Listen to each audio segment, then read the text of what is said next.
Welcome to the verse-by-verse study of the book of Proverbs. We shall begin chapter 22 today. And I have a guest in the background. That's Malu. A good name is more desirable than great riches. To be esteemed, to be respected, is better than silver or gold. Recall that Proverbs is about teaching practical daily wisdom to both young and old. This proverb is speaking about the choice we all have about core values. A good name requires core values or good character. God's wisdom is saying we should not sacrifice or compromise our good name in pursuit of wealth or achievement, that a good name is more valuable than gold or silver. A good name, of course, means a reputation of being trustworthy, reliable, kind, respectful, diligent, caring. These godly core values do not come naturally, but they are a choice, and sometimes a difficult choice. Our choice is to also serve as a tangible example, a testimony that will be an influence on our kids and other people around us. Next, also a good name cannot be bought.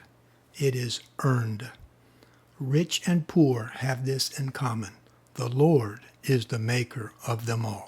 Human nature tends to admire, to envy, look up to the rich.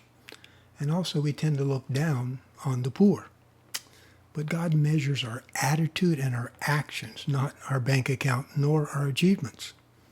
This verse is saying that, is reminding us that rich or poor, we equally have a choice about being a person of good character or not. Verse 3, more practical wisdom. The prudent see danger, and take refuge, take precautions. But the simple keep going and pay the penalty. The prudent or the wise person, the person of character, godly character, keeps an eye on the road. And therefore, that person sees the potholes or pedestrians and turns to avoid. The simple, quote, keep going, unquote, and pays the painful penalty of their carelessness. Carelessness, again, is a core value, is a character choice. Carelessness is being lazy, selfish, having a disregard to the consequences to yourself and to others. In verse 4, another godly promise. Humility is the fear of the Lord. Its wages are 1, riches, and 2, honor, and 3, life. Humility means we respect God. We respect His wisdom. And it's the first step in acquiring that wisdom, those core values. Again, humility is not thinking lowly of ourselves. It is putting ourselves in the right perspective in relationship to God.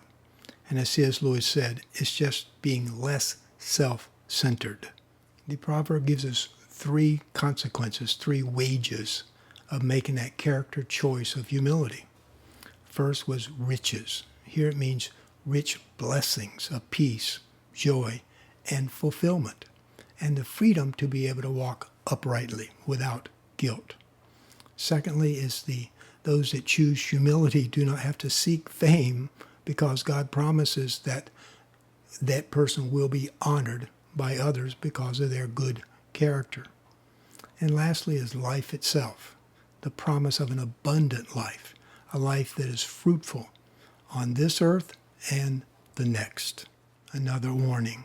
In the paths of the wicked are snares, thorns, and pitfalls, but those who would preserve their life stay far from them. Choosing a prideful, sinful life means we're choosing a life of pain and sadness. Sin, pride, selfishness, all destroy relationships and joy and peace. It leads not to a life of freedom, but one of bondage, because pride itself is a treadmill that is never satisfied. C.S. Lewis called it a cancer because it destroys what is good and it never is content. Next, a familiar verse. Start children off, or train up, on the way they should go, core values, and even when they are old, they will not turn from it. The verse is teaching that the earlier we begin to teach and model God's character to our children, the better. The Hebrew term here, to train up or to start off, means to dedicate our child to God and God's values. Again, those traditional godly core values include honesty, kindness, respect, loyalty, humility, diligence, grace, caring, and generosity. But the question is, who is responsible to teach these values? Sadly, studies are showing that the values of our kids are changing with the influences from social media, video games, music, and pop culture in general. There's an increasing rejection of traditional core values and an increased emphasis placed on the value on pride of narcissism and self-centeredness. We all know kids do what they see more than what we say. And so if we model respect, caring, honesty, kindness, humility, that child will witness the fruit, the effectiveness of that behavior, of those core values played out in our lives, and therefore is more likely to carry those into adulthood and into their parenthood. Next, a general observation of life. The rich rule over the poor, and the borrower is a slave to the lender. As stated in previous Proverbs, carelessness, laziness, a lack of diligence all lead to poverty. And here we have also, we can add to the list, careless borrowing. Consumer debt is an all-time high. This quote sums up foolish borrowing quite well, which enslaves many, many Americans. Next, whoever sows injustice reaps calamity, and the rod they yield in fury will be broken. It is a fact of nature and God's law that we will indeed harvest what we plant. God is warning, if we sow headache and heartache, we will reap the same. This rod is referring to harming others with that rod. That same rod will be used to turn against them. Another promise. The generous will themselves be blessed, for they share their food with the poor. You and I cannot outgive God. God will bless those that show sincere kindness and generosity to the poor. Drive out, disconnect from the mocker, and out goes strife, quarrels, and insults are ended. Recall, the mocker is that prideful, negative, hard-hearted person. They reject God's core values, and as a result, they have a negative attitude and also actions. They create this toxic environment of strife, quarrels, and insults. As opposed to the next verse, one who loves a pure heart and who speaks with grace will have the king for a friend. The pure heart is referring to someone that has God's caring core values, as opposed to that mocker in the previous verse. This person, the one with the caring heart, is a positive person, full of hope and confidence. They do not view themselves as a victim, always complaining and looking for an excuse to make an argument. The eyes of the Lord keep watch over knowledge, but he frustrates the words of the unfaithful. The eye is referring to God's knowledge over all things. God freely blesses wisdom on those that seek it, but he frustrates, means he does not bless those that choose to reject God's wisdom.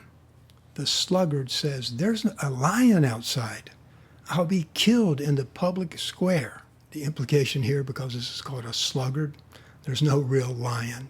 It's only a lame excuse from the lazy to avoid work. The mouth of an adulterous woman is a deep pit. A man or woman who is under the Lord's wrath falls into it. Adultery, like all sin, is our choice. And like all sin, it begins with prideful flattery and a willing ear. Folly is bound up in the heart of a child, but the rod of discipline will drive it far away. This is a commentary on human nature. left alone, our nature does not tend or trend towards self-improvement nor virtue. We all need consequences to defer or deter our bad behavior. We're seeing that played out today in America. As deterrent consequences have attempted to be decreased, bad behavior or folly, unfortunately, is increasing. For example, our streets need posted speed and stop signs. And we need consequences if they're disobeyed. Without these rules and deterrents, our roads would be much more dangerous. Likewise, is saying that our children need to be taught accountability. We'll end it there. We'll finish up chapter 22 next week. Until then, may God bless you, bless your family with both grace and peace. Aloha.